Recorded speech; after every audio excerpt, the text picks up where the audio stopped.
You're sitting in your GCSE English Language exam, you turn over the paper and staring up at you is a text you've never seen before. It might even be over 100 years old.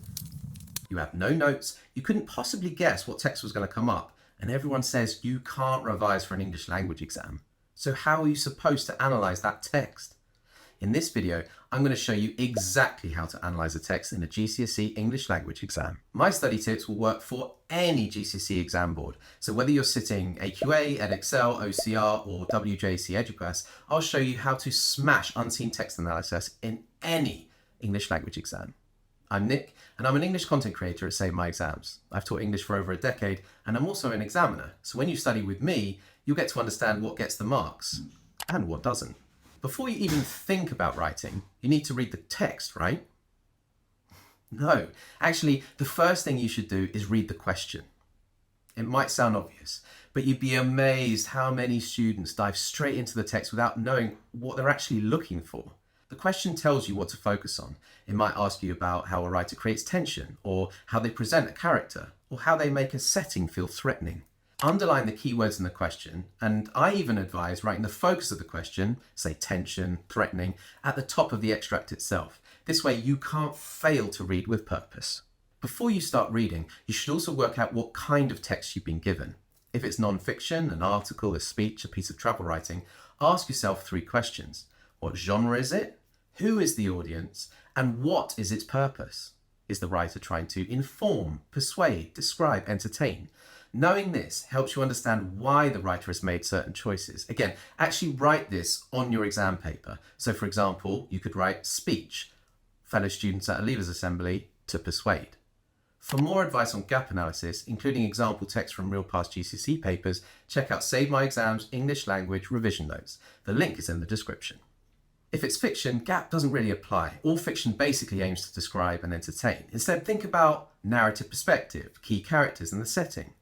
Who is narrating? What and who is being described? Where and when are we? Here's an expert tip. There's usually a short introduction to the text in the rubric. Don't skip it. It tells you the genre, the date, sometimes even the audience of the unseen text. Examiners put it there to give students a head start, so underline any useful bits of information from it. Read the question, worked out what kind of text you're dealing with, and now it's actually time to read the passage. I always say that you should read the text and select your evidence at the same time.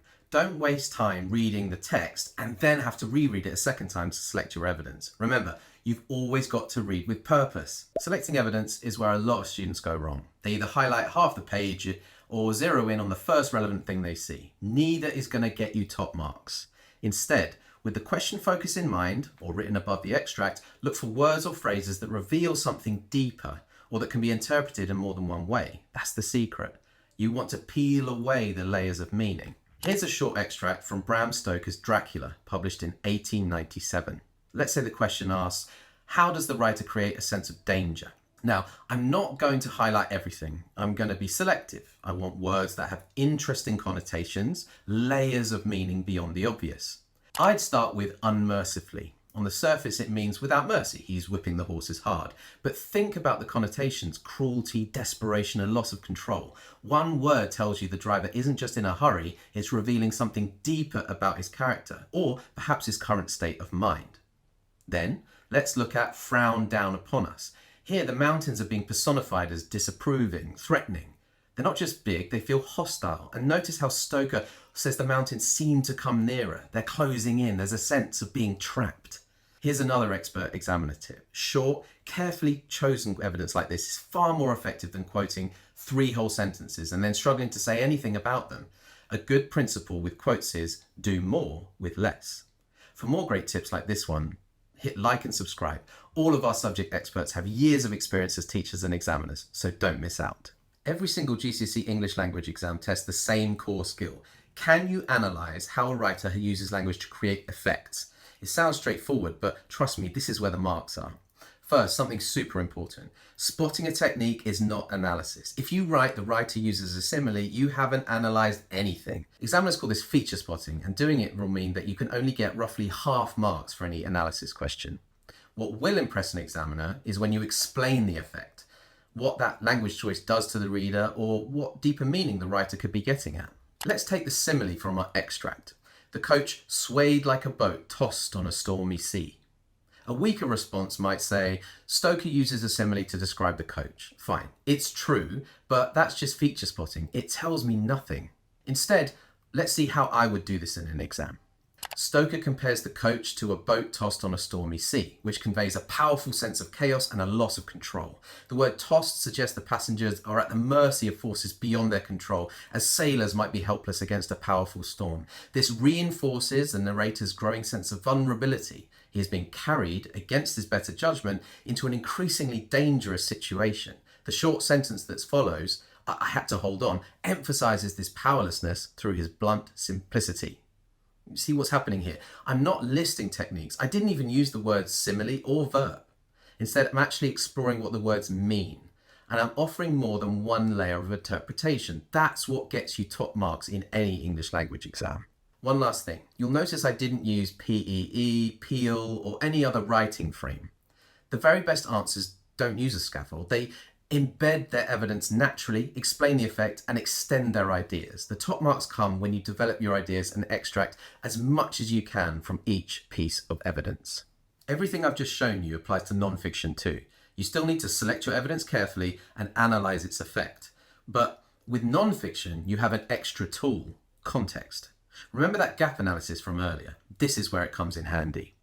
If you know a text is a speech, for example, you can start thinking about rhetorical devices, things like repetition, direct address, rhetorical questions, and link them directly to the writer's purpose.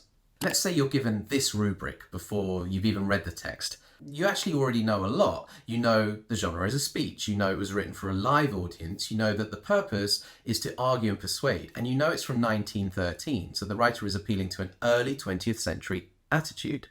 That context shapes your entire analysis. If Pankhurst uses direct address, you, we, you can link that to her purpose. She's trying to build solidarity with her audience and make them feel they are part of her cause. If she uses emotive language, you can explain that she's appealing to their sense of justice.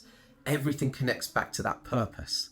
For more on how to approach non-fiction and fiction text differently, check out our dedicated guide on Save My Exams. I'll link it in the description below. Here are things that hold back many students from the very highest marks. Ignoring the question.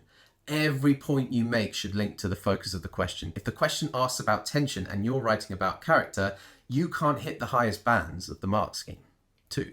Retelling the story. You're not being asked what happens, you're being asked how and why the writer creates a particular effect. 3. Feature spotting. Don't just label techniques. The writer uses alliteration means nothing without an explanation of its effect. And lastly, quoting too much. Keep your evidence short. A single, expertly chosen word can be more powerful than using a whole sentence. Those are my 3 tips for analysing any text in your GCSE English Language exam. Read with purpose, be selective with your evidence, and focus on the effect, the deeper meaning behind a writer's choices. The best way to practice this strategy is to head over to the Save My Exams site and get your own English language answers marked by SmartMark, our AI marking tool built by English language experts. The link's in the description.